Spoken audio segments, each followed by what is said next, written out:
Good afternoon dear students. आज हम हिंदी में पाठ 9 नीलम संजीव रेड्डी पढ़ेंगे ओके और समझेंगे। Let's go start. चलिए शुरू करते हैं। भारत देश में कई ऐसे महापुरुषों का जन्म हुआ है जो अपनी सादगी और उच्च विचारों के लिए जाने गए। ऐसे ही एक महापुरुष का जन्म आंध्र प्रदेश के एक किसान परिवार में 13 मई 1913 को हुआ था। माता पिता ने इनका नाम नीलम रखा। इनका पूरा नाम नीलम संजीव रेड्डी था। रेड्डी जी का आदर्श में सिद्धांत था सादा जीवन उच्च विचार। यहाँ पे स्टूडेंट्स, भारत देश में कई महापुरुष पैदा हुए हैं, जिन्होंने जन्म लिया है। कई महापुरुषों ने ऐसे ही अपनी सादगी और उच्च विचारों के लिए जाने वाले ऐसे ही एक महापुरुष का जन्म आंध्र प्रदेश में हुआ था, एक किसान परिवार में 13 मई 1913 को हुआ था। और माता पिता ने इनका नाम नीलम रखा था। इनका पूरा नाम था नीलम संजीव रेड्डी। और नीलम संजीव रेड्डी का सिद्धांत था सादा जीवन और उच्च विचार। वह सादगी से रहते थे और अपना जीवन सादा बिताते थे ओके। और उनके विचार उच्च थे। जब समय की पुकार हुई, उन्होंने किसी भी प्रकार का त्याग करने में संकोच नहीं किया। इनकी इसी त्याग भावना के कारण उनका सभी दलों के लोग सम्मान करते थे। इसी कारण स्वतंत्र भारत के इतिहास में पहली बार वे बिना किसी विरोध के सभी राजनीतिक दलों की मर्जी से भारत के 6ठे राष्ट्रपति चुने गए। यह एक ऐसा सम्मान था जो दुनिया में गिने चुने राष्ट्राध्यक्षों को ही प्राप्त हुआ। फिर क्या हुआ? जब भी जरूरत हुई तब उन्होंने त्याग करने में कभी संकोच नहीं किया। इनकी इसी त्याग भावना के कारण सभी जो दल थे, सभी दलों के लोग उनका सम्मान करते थे।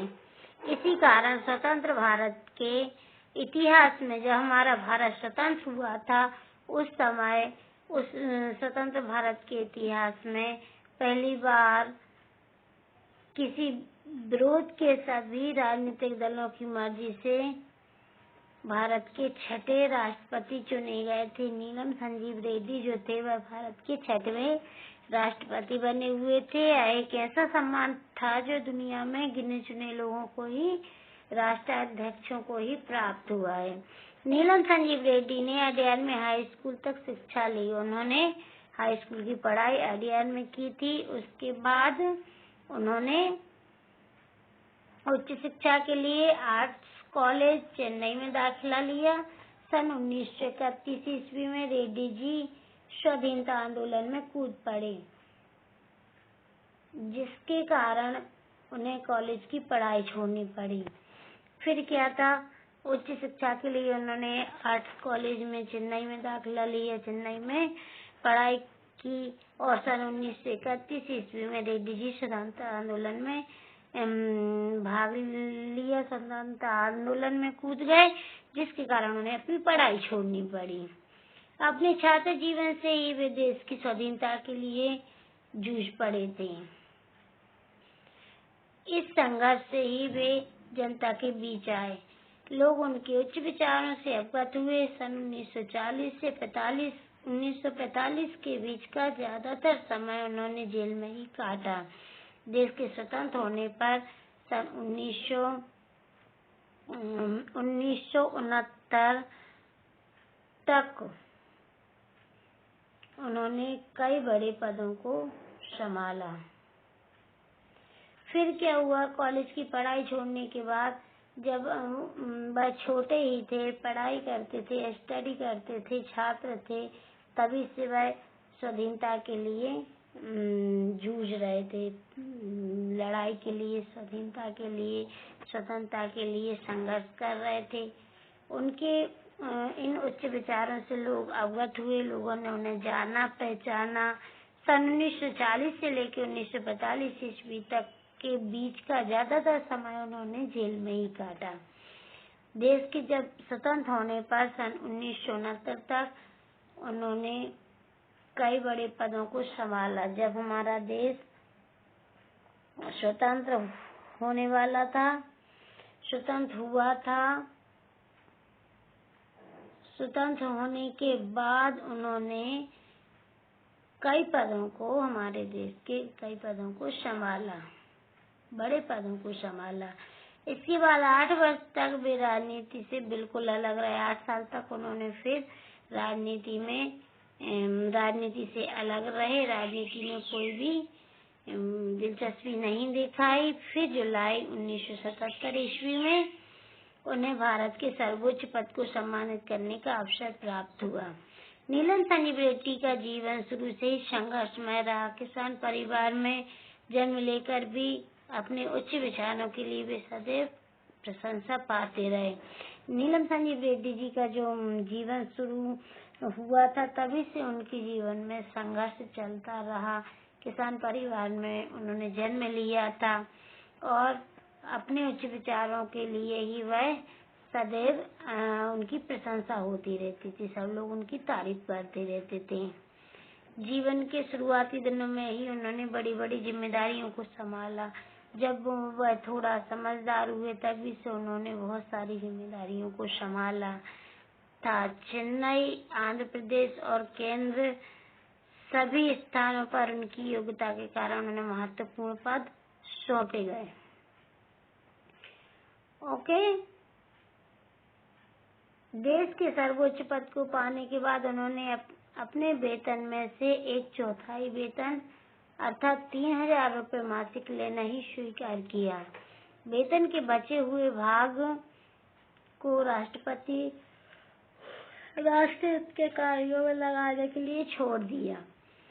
इसके अलावा उन्होंने विशाल राष्ट्रपति भवन के स्थान पर किसी अन्य छोटे स्थान पर रहने की इच्छा प्रकट की थी, जिससे राष्ट्र पर अनावश्यक व्यय का बोझ न पड़ सके।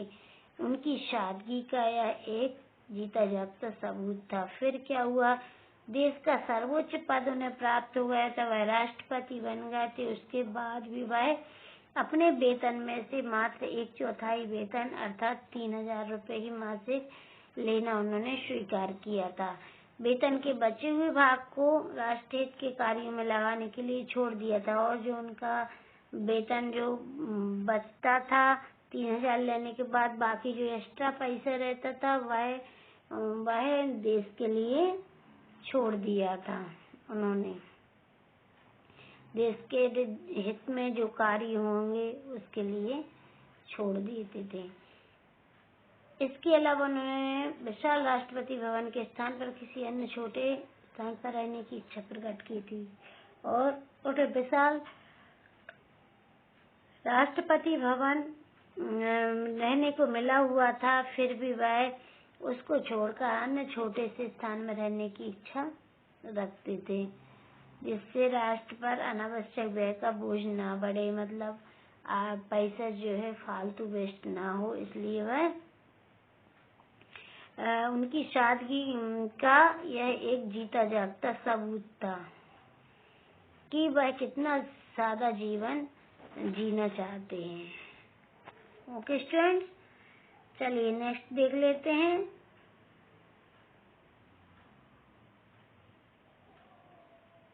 नीलम संजीव रेड्डी ने पूरा जीवन राष्ट्रपिता के पद चिन्हों पर चलते हुए बिताया। उनका मुख्य सिद्धांत सादा जीवन, उच्च विचार भी उन्हीं की देन है। सत्य, अहिंसा, स्वदेशी और निस्वार्थ की भावना एवं सेवा के सिद्धांतों को उन्होंने कभी अपने से अलग नहीं होने दिया।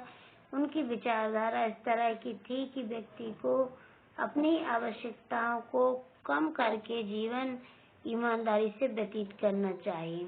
नीलम संजीव रेड्डी जी ने अपना पूरा जीवन राष्ट्रपिता के पद चिन्हों पर चलते हुए बिताया, अर्थात गांधी जी के पद चिन्हों पर चलते हुए बिताया। उनका मुख्य सिद्धांत था सादा जीवन, उच्च विचार।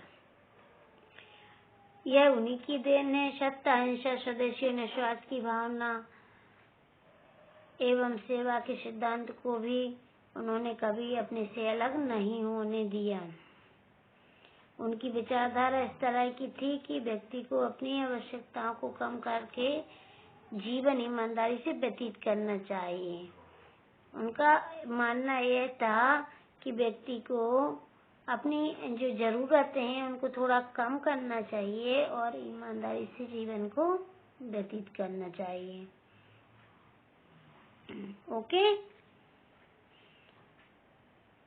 राष्ट्रपति पद को छोड़ने के बाद वे अपने गांव में जाकर रहने लगे और सादगी के साथ संपूर्ण जीवन यापन किया। उन्होंने योग वशिष्ठ के सिद्धांत पुरुषार्थ से ही कार्य की सिद्धि होती है को चरितार्थ करके दिखा दिया। किसान का बेटा होकर भी अपने पुरुषार्थ के बल पर ही वे भारत के सर्वोच्च राष्ट्रपति पद को प्राप्त कर सके थे। नीलम संजीव रेड्डी जी का जीवन आज भी लोगों को प्रेरणा देता है। फिर क्या हुआ था?